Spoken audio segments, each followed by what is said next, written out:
Hey everyone, my name is Lizzie and today we'll be talking about preservatives.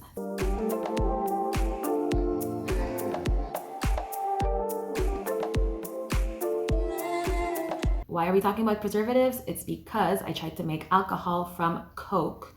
Yes, cola, and due to the preservatives which interfere with the yeast, the results weren't as expected. So I've seen videos on YouTube where people make alcohol out of Coke. However, I wasn't able to do it. So if you have, drop a comment below and let me know, what did you do with the preservative? I tried removing the preservatives by airing out the Coke. So removing the fizz, let it flatten out for a few days, 3 days to be exact. And in my opinion, this did not work.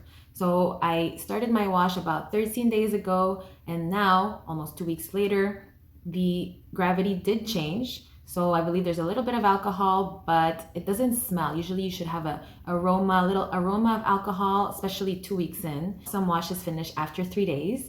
And I know that, well, here where I live, it's starting to get colder in October. So maybe the yeast just takes a little longer to activate. And I wanted to taste the wash to see if it's salvageable, if there's a little alcohol that was created, but it smelled gross, so I am not drinking that. And for those who want to see it, well, this is what it looks like. I still have it here.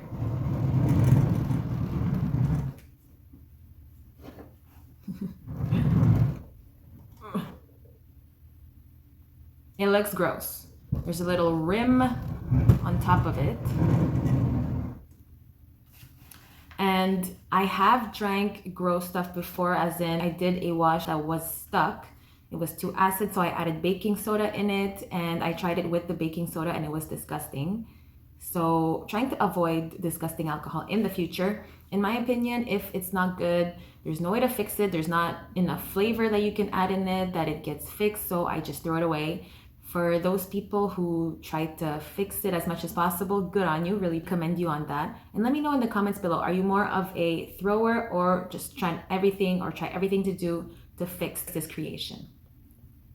On top of that, when I opened my Coke wash, there's a fly that's starting to roam around it, so not sure if that's a good sign. So when we talk about preservatives, I just want to ask, why are there preservatives in Coke? So for those who didn't know, it's just to increase the shelf life. So it's to make your Coke last longer, to make it more acid, and it prevents mold in soft drinks. So my alcohol has a little bubbles on top. I do not think it's mold because of the preservatives, but I ain't touching that. The three most common preservatives there are in sodas are sodium benzoate, potassium benzoate, and potassium sorbate. So all these ions are positive. Does that affect acidity? Does that make it more acid, K+?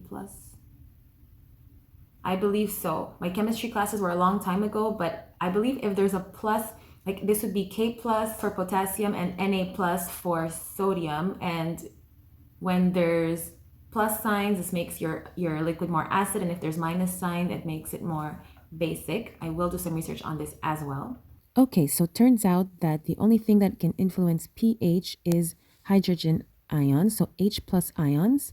Therefore, sodium, meaning Na+, or potassium, meaning K+, do not influence the pH of a solution. And the more acid your solution is, the more hydrogen ions it'll have in comparison to water. And if your solution is basic, it'll have less hydrogen ions in comparison to water. And sorbates are very effective against bacteria, yeast, and molds. So yeast is part of it. Its job is to inhibit yeast or to act against yeast. So what made me think that I can add yeast so the yeast will react to sugar in this environment? All odds were against the yeast, honestly. I put it in a bad situation. This is because sorbates affects yeast growth. And yeast, what it does, it multiplies. So that's probably why the fermentation didn't go through all the way, because the yeast wasn't able to multiply as much as it usually does when the liquid is water, juice, or anything with less preservatives. So that's for potassium sorbate. There's also the preservative called sodium benzoate, and this is used to protect the taste of the Coke, and it's an antimicrobial agent. And yeast is a fungus, so microbes, fungus, they're all in the same vicinity, so everything is against the yeast in this wash. However, some soft drinks don't have as much sodium benzoate as Coca-Cola does. but they just have different types of preservatives. For example, they can just have more potassium benzoate. So it's just the levels of the different preservatives that change, but in the end, they all have a high amount of preservative. Comment below, by the way, are you more Team Coke or Team Pepsi? I know there's a big debate on that. Depending on what country you are in the world, you can be either or. And sodium benzoate is not banned, but it's monitored in the US and in Europe. The FDA states that there's a maximum percentage of 0.1% of sodium benzoate concentrations that can be in soft drinks. So it's a very tiny percentage. And if ever you put a high percentage, it's going to affect the taste of the soft drink. So what can we do in this case? Is it possible to make alcohol from soft drinks? Well, I thought that we can just remove the preservatives by letting it air out, but that doesn't make sense because it's a component of the soft drink. It's like when you have, let's say, hot chocolate milk, you can't remove the chocolate from the drink by letting it evaporate. I read this somewhere, and clearly the preservatives are here to stay. So your solution, if you want to make alcohol, is to avoid drinks with too much preservatives. You can use natural ingredients like fruits, grains, corns. The possibilities are endless, but just make sure it's natural products and it's healthier for you anyway, so that's a plus. When you use juice, however, there are some juice with preservatives, so you can use those that say no preservatives on the box, or you can even squeeze the fruit yourself. An example of a juice with not a lot of preservatives are Mott's, M-O-T-T-S. I'm not sure if they have that where you're from.